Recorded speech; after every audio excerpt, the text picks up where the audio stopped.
Do you ever wonder why you're doing what you do in life? Do you wish that you could be really happy and passionate about what you do? Or maybe you already are and you want to expand in a different direction. Hi, I'm Barbara Ann, host of What the Why? I love what I do. A lot of that has to do with my story, my journey to this point in life. And guess what? Everybody has a story. So please join me for conversations with leaders from all walks of life about what they do, and more importantly, why they do it, how they found their core purpose, their passion, their mission in life. And if you're looking for your own, maybe you'll get some great suggestions on how you too can find your why. Hello, everyone, and welcome to another episode of What the Why, the podcast. If you've seen us before, we used to be an online streaming television show, but in our fourth season, we've pivoted into a podcast to bring the brilliance of our guests to a much broader audience. What the Why features conversations with diverse leaders from all walks of life about why they do what they do and how they figured out it was their purpose. Maybe you're sick and tired of feeling sick and tired, or you feel stuck and you want to get unstuck, whether that's in your job, your life, whatever. All of our guests have had something in common with you at some point. Many of them felt very similarly, or they decided to go through some type of a pivot or transition. And today's guest is no exception. Many of us know him as Coach Hess, but Greg Hess, fondly known as Coach Hess, has a distinguished background in athletics and business. He graduated from the University of Calgary in 1978, where he excelled as the captain of the basketball team and earned an all-conference honors. And his passion for playing basketball continued well into his late 30s, during which he competed against renowned players such as John Stockman and Dennis Rodman, who I remember. From 1978 to 1991, Coach Hess dedicated himself to educating young minds as a high school social science teacher, while also holding the role of head basketball coach. His tenure at Westlake Village High in Southern California began in 1987, where 4 players from his program received Division I scholarships in over the course of 3 years. He furthered his coaching career at California Lutheran University, CLU, where alongside Magic Johnson's basketball camps, he completed his MBA doing all of this in just 18 months. His impressive 14-year coaching record still stands at 265 wins to 78 losses. In 1990, he transitioned from basketball coaching to business leadership and embarked on a transformative solo bicycle tour. I got to hear about that too. From Jasper, Alberta to Thousand Oaks, California. This journey marked the beginning of his extensive career in business, where he assumed leadership roles across various sectors, eventually specializing in the oil and gas industry, from basketball to oil and gas. Despite his corporate success, he continued to be affectionately called Coach by his peers. But in 2015, while serving as chief advisor for cloud services at Halliburton, Coach Hess was diagnosed with pancreatic cancer. His battle with the disease only strengthened his resolve, and during his recovery, he decided to commit fully to his lifelong role as a mentor by becoming a professional business coach. Since then, he has run a thriving coaching practice, leveraging his vast experience to guide and inspire others in their professional journeys. And he currently resides in Houston, Texas with his wife, Karen, where he just celebrated a really amazing Mother's Day with her yesterday and fam. So if you're looking to accelerate your success and you're encouraged to contact Coach Hess, you better stay tuned for more info about how you can reach him. Because right now, without further ado, please join me in a round of applause in welcoming Coach Hess to What the Why. So yay! Thank you, Barbara. Thank I you. appreciate that. Yeah. Oh, my pleasure to have you on the show. So now that I've read through this amazing bio full of pivots, the first question I ask all of our guests is, what did little Greg, future Coach Hess, want to be when you were growing up? Oh boy, what a great question. our formative years, I think, is in our childhood and very much influenced by those that direct us, which typically are our parents. And that was certainly my case. I was not brought up in a extremely wealthy home, just kind of middle class. And when I wanted things, once I started to play basketball and stuff, I can remember wanting a pair of Chuck Taylor All Stars. We all know those with the little stars. Well, that was a big deal for me as a kid. And I think I needed to have about $5.95 to buy a pair of those in those days. And that took me 5 lawns that I had to mow before I could get those shoes. And I set myself, I think, of the mindset that my parents, this is when I was 8 years old. My parents said, oh boy, what a great question. Our formative years, I think, is in our childhood and very much influenced by those that direct us, which typically are our parents. And that was certainly my case. Basically instilled the idea that if you want things, you need to earn them. And I think I learned that as kind of, like at an early age. And as I moved forward in my life, I continued to kind of look at things that way. And so when you say, what did I want to be? It turned out that I can remember saying prayers to myself about wanting to be a great basketball player when I was really young. And it all started when I was 8 years old in terms of what I wanted to be, at that point. When I had the ball in the middle of the floor, I'm going down the court, gave a little head fake, threw a pass to one of my partners. They scored the layup and we won the game. That feeling of passing that pass and the whole team rallying around a successful event that I was a part of was the beginning of what I wanted to be and what my why was. And, I didn't understand that until I was much, much later in life. But I go back to that particular time. And so there was this drive of trying to make everybody better around me as I continued to live my life. And that's what gave me the highs and the thrills. So I don't think I had a specific wanted to be a fireman, wanted to be a teacher, wanted to be the things in my mind. What I wanted to be was be a part of things that could grow. And I felt that at a really young age. I didn't understand that at that time. I got to be honest, right? But that, now that I look back on it, that was my driving force and what propelled me, I think, to have the great life that I've really had the opportunity and grateful to have and still having with a few more years left. Oh yeah, no one's gonna want you to go anywhere anytime soon. I have the pleasure of meeting Coach Hess through a networking group that we're both part of. Shout out to H7, and definitely one of the more popular members of this national networking group, which you're also welcome to learn more about through both of our websites. Uh, so back to you, however. So you go through, you know that you want to help. What led you specifically from the coaching and development part of that part of your life and into business coaching and Mm, what you're doing today? sure. Well, there's a whole long story behind all of that, of course, and you covered it well, I think, in the front end, but of the introduction. I, when I coached for 12 years at the high school level, and I learned some really fundamental principles about building winning teams and skills to teach classrooms, where I had classrooms as much as 50 students at one point teaching AP economics as a college lecture kind of process and then also coaching the basketball team. And so the experience of all of that taught me a lot about kind of the next phases in my life.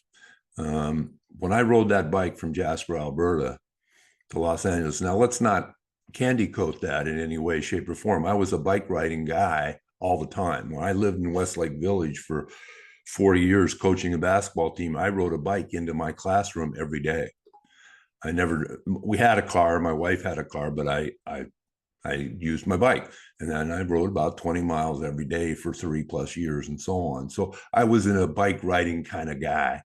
And I had toured many times before solo. So when I rode that ride, it wasn't like I wasn't kind of prepared for it, I was on top of the game, and I did it. And it was an experience that I wanted to sharpen my saw. We go to Stephen Covey and we talk about how do you sharpen your saw? Well, do something like that. And you got a lot of time to think about things and really put things in perspective. And that's exactly what I did. And it was just a fantastic 23 days on the road, camped out every night, met tons of different people. And I concluded at that time that there was a major transformation happening in our world. Mm. Keep in mind, this is the early 90s. We were moving away from the DOS command line and just command line kind of compute into something called more of a graphical user interface, which today we're so ingrained with, we know no different. But at that time, in that transition, I saw that and I said, that's going to change the world.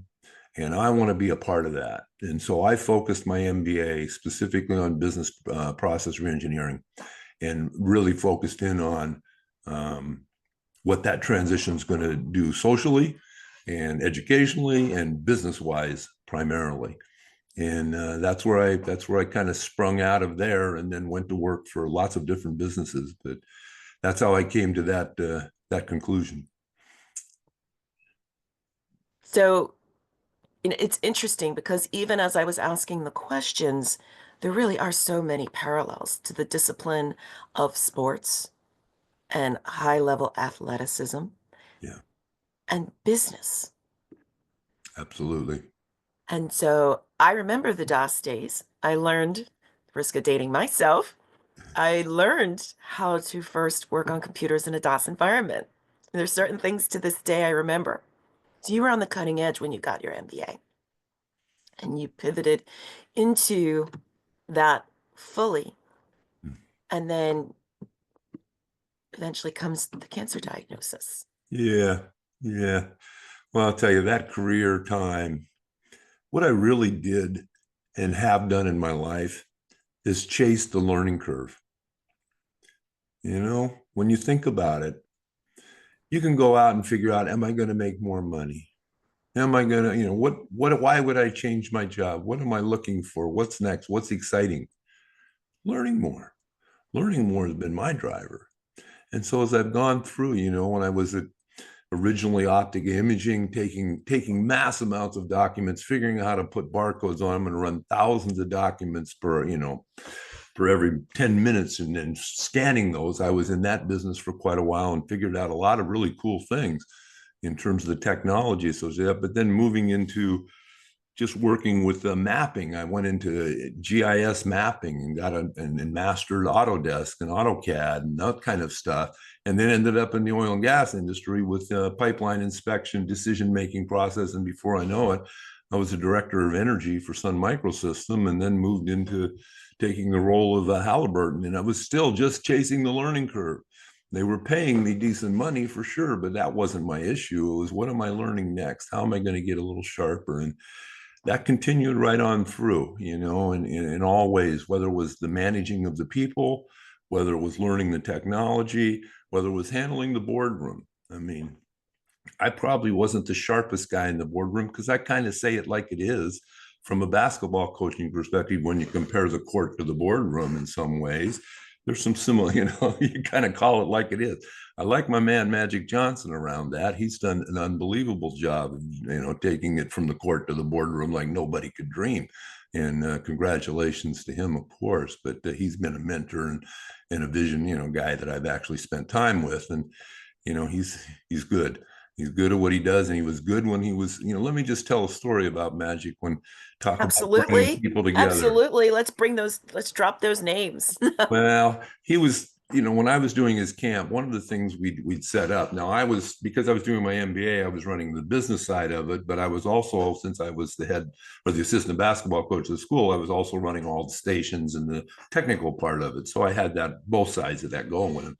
And when we were set up in the morning, every morning, we had 100 people would come to the camp, 10 groups of 10, essentially. Each group had their own sound off. That was kind of cool, the way you open it up, get you going, whoop, whoop, yeah, yeah, whatever it was they had. And he'd point at them, and why during the day, sometimes we'd do our sound off with our group to kind of get sessions going just to keep the enthusiasm.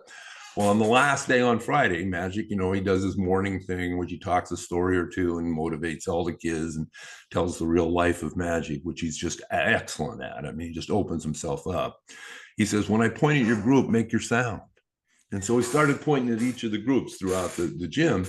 And what it turned out to be was Michigan State Spartan fight song to the T. You could tell right away that it had already been orchestrated for that. And he'd set everybody up all week long with it and then came in with that punch at the end. And everybody was just like, wow, this is amazing. Okay, that is amazing. Yeah, Wow. yeah, it was very Wow. cool, very cool. And so, the idea of bringing people together and come and all of that, I think, is real important to getting. I just wrote a chapter for the H7 anthology about common goal, and so I make reference to those type of things and having a common goal and the power of that. Now, obviously, for a basketball program, in my case, I developed something called Psycho D, which was like get crazy about defense, right? I mean, defense wins games, and I knew that. And when I went into Westlake Village, I had a team with a lot of really big players, and they were the top competitors, in Southern California. But they were more interested in looking good than being good.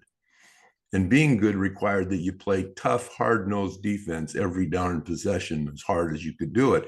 And the other things would take care of itself. And I developed that philosophy and called it Psycho D. It turned out to be a culture. Everybody wearing Psycho D t-shirts. We had a common goal of holding teams to 50 points. And it worked. I had five. That's why so many guys went to Division I, because these guys could play D, and every college coach loves kids that can play defense. So that was Wow. the culture that I built, which is really the same vision that I take to businesses. I go to a business, I work with a business, we try to establish a culture, we try to establish a common goal that we're all striving for in the business. And when everybody's going and rowing the same way, good things happen. And you just learn to trust each other and you work with each other. And so the power of a winning team that I learned in coaching, at all levels of basketball certainly has a huge influence on how I coach teams and how I run my program. One of the things I learned in running my program, or in developing myself as an athlete and so on, consistency is important. You don't Mm-hmm. get better. You don't get better at anything without some deliberate practice. You got to Yes. practice and get good at it and keep working at it and learn every time, continuous learning. And so, as simple as it is, all of my clients today that work with me build a plan, a very structured plan for 90 days during each quarter. That structured plan goes all the way down to their calendar as to what tasks they're going to do to achieve the three main goals they set. This is no different than how I coach basketball or how I taught classrooms. We set a goal, we put it out in front of us, we figure out how to make it happen, and then we accomplish that goal. And now we build bigger goals and do it again and build bigger goals. And that's how we grow as people. That's how we grow as businesses. That's how we grow as athletes. It's all pretty simple, but you have to be consistent and you have to have a plan. And there's so many important things that you touched on in there in terms of collaboration, working together, rowing the boat together, bringing Mhm. everyone in as part of developing the change management process.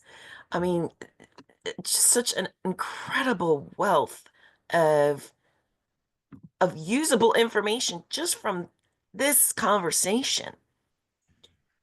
What inspires you to get up in the morning? Oh my gosh. Well, once you've looked on the other side, and I'm just going to say my experience on looking on the other side was when I was diagnosed with pancreatic cancer. And I was basically kind of told to get things in order. And in that process, I started to receive a lot of messages from people that I wasn't paying that much attention to because I was getting my things in order, right? I mean, to write an obituary thinking and all of that, right? And you kind of go, ooh, you take a deep look at yourself when you're in that position, let me tell you. And I, I guess the transition was when I looked at those messages and I saw that, hey, this is what I'm designed to do. The big guy upstairs saved me for this reason.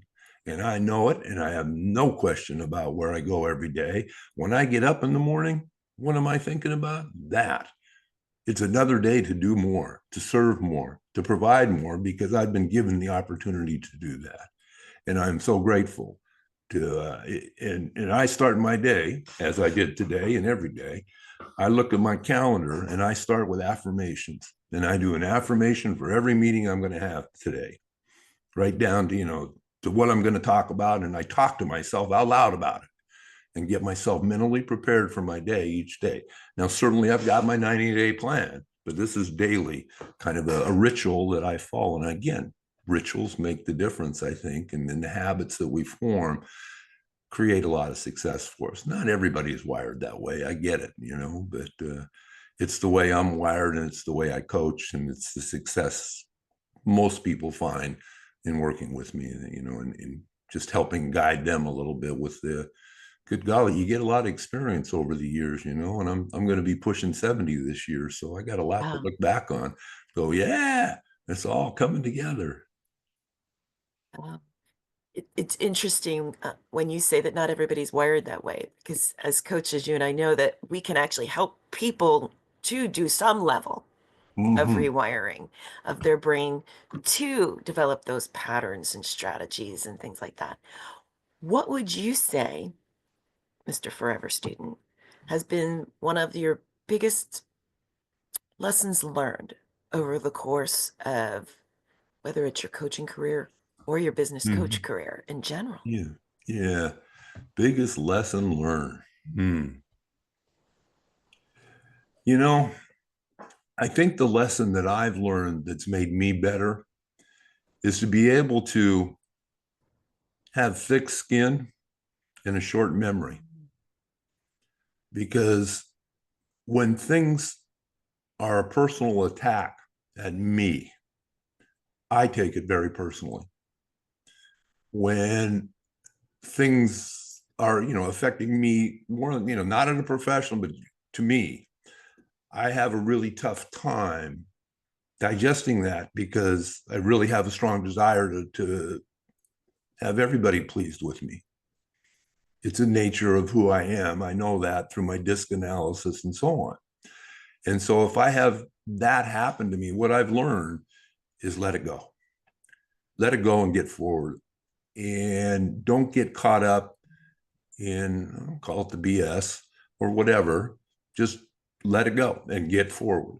And sometimes those things happen in life. And I think that's one of the best lessons I've learned over time, because I wouldn't let it go oftentimes, and it'd continue to be mind trash. You got mind trash in your way. You're not letting your mind do what it's there to do. And so that would be my, as simple as it is, it's really been a big one in taking me to the next level, I think, of just fulfillment of my life. Mhm. And kind of on a similar note, what, if anything, do you wish you had known before you chose the road less traveled? Hmm. Yeah. Well, I guess I wish I'd have known that when Nvidia stock was $50 a share, that it was going to go to what it went to, but that would have been a nice financial financial boost. And I would have liked to have known that from you as well. Yeah. Um, I did all right on the Amazon and Microsoft side within that world. So yeah, it was just fine. But still, you always like to pay attention to that. But as far as kind of what's pushed me over, I don't know. I don't have a real good answer for you there, Barbara. Ask it again and let me give you a better one. Okay. What, I can reframe it. What, if anything, do you wish you had known Right. before you chose this road less traveled? Hmm. You know, I don't know what I would have needed to know, because I've learned it along the way. I mean, I can say that starting a business is harder than I ever dreamed. I think the biggest reality that hit me square in the face, and many people that are, at the end of their careers are saying, now I'm going to be a business coach, or now I'm going to run a business, or now I'm going to do this. And it's going on full bore. And that's okay. I think it's good. I mean, I'm fortunate that it's worked out well for me in time, but not everybody kind of gets that. And here's where the gap occurs. I think when I was at Halliburton and Son, corporate level, dealing in pretty high level budget numbers and so on, when I was asking somebody for $100 million or let's say $100,000 for a software package, a geophysical software package we're going to put in place for their division, um, that's coming out of their budget. That's not coming out of that person's pocket. Now, as a business coach, when I go talk to a business, yeah, it's kind of coming out of the business, but if you're lower, starting where I'm focused on a lot of philanthropic type things and people just building businesses to change the world is my focus. It's money coming out of their pocket, and I had to realize that it was a different world in that type of in running your own business. It wasn't coming into Halliburton. It wasn't coming into Sun. It was coming into Coach Hess. And it was coming from a direct company. And it felt like I was in their pocketbook more than I'd ever experienced before in my life. And that was a difficult thing for me to learn and understand. I mean, you had to adjust your model, you had to provide your value differently, all kinds of things had to be adjusted, which I thought was going to be a lot easier than it was, but it was not. It took a good year of hard work to understand and get that kind of in line, even with the experience I brought to the game. And I'm glad you said that because a lot of people think that starting and owning a business is easy. They don't realize, once upon a time in a different life, I would say that, it's one of the few things where you go from maybe a lot of hours, depending on what you did, Yeah. to something that you do kind of 24/7, and that you have to love what you do in order to be able to keep going, because some days you may not like it so much. Yeah. And so thank you for sharing that. What question, this is one of my favorite questions. It's not really an airball question, but what question do you wish I had asked that I haven't? Well, I think when I've openly stated my why in terms of making a difference in this world every day with every group or whatever my situation and my presence, I want to try to help and grow this world in a better way. That's easy to say, right? We can all say that kind of stuff, and but do we live it? What are we doing to do that? And I think the question worth asking me is, what are you actually doing, Coach, to make that happen? And so I'd like to share some of that with everyone. On one hand, I'm very involved with the Rotary Club. Rotary Club is a service before self organization that I sit on the board, and I've been involved for pretty much as long as I've been in coaching. In that group, we've grown. We're pushing out over, I'm going to say, close to $500,000 a year in charity to our local community. And we do it through three type of events that we run, and I'm very involved in all three of those events. One's called the Brew Fest, one's called the Triathlon, and the other one's the Rice Festival. All three of those are our babies that we take care of and manage and handle. And of course, as the management team, we take the profit of that goes on 100% right back to the community. So I take pride into that. Now, what kind of organizations? Right now, I'm chasing autism.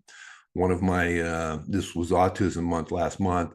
One of my clients, long-term clients, had a child while she was working with me, and then 2 years later, we discover the child is autistic, and we're working, to figure out how to make his life as best you can, because it's certainly anyway. So right now, my granting, what happens with this money we raise in Rotary is that I have the opportunity to put a grant in for where I think this money goes. So my focus right now is on autism for this one. I've done quite a bit for veterans in the past. School systems, school programs, that are special, that are positivity kind of things. I've put grants together for that. I put a grant together every quarter, and I get money distributed to the right places. And so that's one place where I do it. I'm on kind of the board for the Special Olympics. I spend time every year working with the basketball tournament that's run here in Houston for Special Olympics. I've always been a Special Olympics supporter. While I was at Westlake Village High School, I ran a tournament between West Ventura County and LA County, and they all came into our school. And what a change! Not so much for the kids, or the people that were involved with Special Olympics, the players. It was the community that made the difference. How they rallied around and realized that, hey, these are great people and we can support them, and they're having a lot of fun, and I get to help them have fun. And it was just a great transformation of that community because of bringing Special Olympics. So it's not necessarily the money you bring in or the change; it's the change of communities and the change of view that I want to bring to the world. On and on. I have several other places. Just last weekend, I went and I judged I was the main judge for a school's business fair. And every kid had their own business thing. And so I had a little talk with every one of them about how to improve their business and work with. And they were all from ages 9 years old up to 14 years old. What a great time that was. I just loved it. And the kids got a lot out of it, and I gave each one of them a copy of my book, and because it's kid friendly, and they just, it was a great experience. So I like to do those kind of things. And as we start to wind down, let's hold up your book again and let's tell people a little bit about it and how they can get a copy of it. Sure. It's on Amazon. It's under Coach Hess, Peak Experiences. Concept in the book is that we have things that happen in our lives where time slows down and we gain a massive amount of information that we really can't comprehend at that point, but it's in our head and we can manifest it over time. What I've done in the book is I've identified 12 specific examples like that have happened in my life and how they've turned into being springboards into going much further in life. It's a whole concept of we have to identify these points in life that give us that springboard and try to geometrically progress out of them rather than arithmetically cruising along.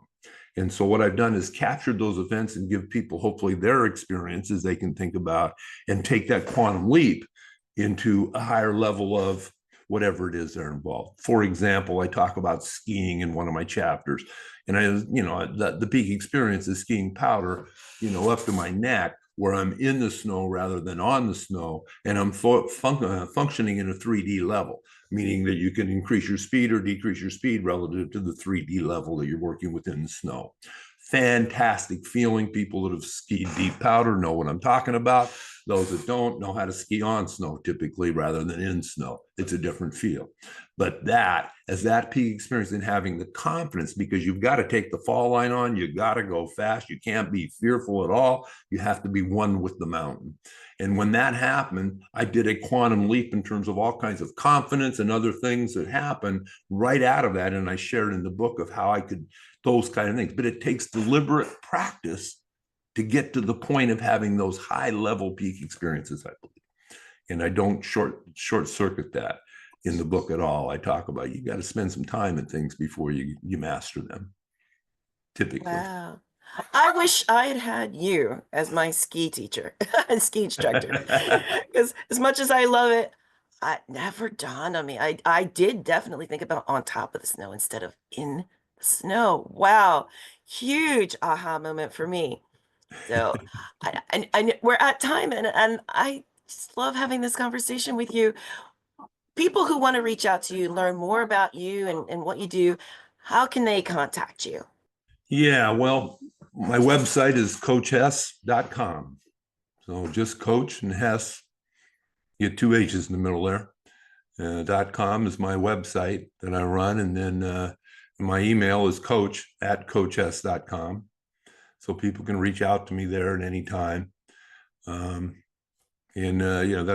one place I'm all over the, whether LinkedIn or Facebook, or my YouTube channel is Desk of Coach Hess. There's about 300 videos I've built out there that people are welcome to go and visit and so on. I've got a second book coming out, of course, with called the Cracking the Success Code, with the H7 anthology that's going to be released on tomorrow, 12th. Well, today. It's released today, and then we have. This airs, it will have been recorded on the official release day of your new book. How did we bury that lead? Oh my gosh. One more time. Can you tell everyone the name of your new book? It's called Cracking the Success Code, the best business lesson I have ever learned. There's 8 authors. I write a chapter, as I talked a little bit in this session, about the common goal, Right. right? And that whole thing with magic a little bit. Some of that's in the book. And there'll be 7 other authors that have written their best lesson they've ever learned. That's the nature of the book. It's a great idea in terms of we put it out for Kindle for 99 cents, right? And so what you want to do is flood the market on the first day it's open so that you get Amazon bestseller status. That's what we're up to, bottom line. You know, you want to have that label with it. We're not going to make a lot of money in the book. We're primarily donating the proceeds of the book to a veterans group. And I'm behind that. I think the next book I'm writing, I'm going to do the same. I'm just about done with another one. And I think my strategy is going to be to totally, especially since it's a co-author, and you don't make a lot of money on books. I mean, you know, unless things go crazy, and that doesn't happen, you know, for the level I'm at, certainly. And so at the same time, you make enough that it can make a difference that you can support a charity of some sort with it. So I'm thinking of making that kind of my dedication to my next book, which I think will help with sales. And if I can help a charity, win-win, you know? Wow. Mm.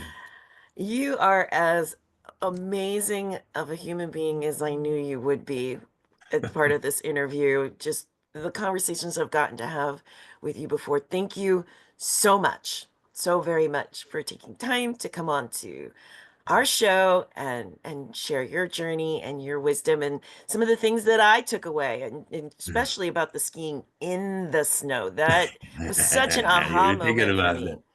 I am, you know, but Good. also I also have a passion for veterans, and so thank you for the work that you're out there doing and the way that you give back. I Wow. can't express gratitude enough for your time with us today. And so, as for our audience, please come back for more amazing conversations with guests like Coach Hess. We've got some really amazing guests lined up for you in our 4th season, and you don't want to miss what any one of them has to say. And always remember, when you're looking to make a change, no matter how big or small, tune in to us for more inspirational and illuminating conversations about people such as Coach Hess, who faced whatever challenges or obstacles were in their journeys to find their purpose and live it.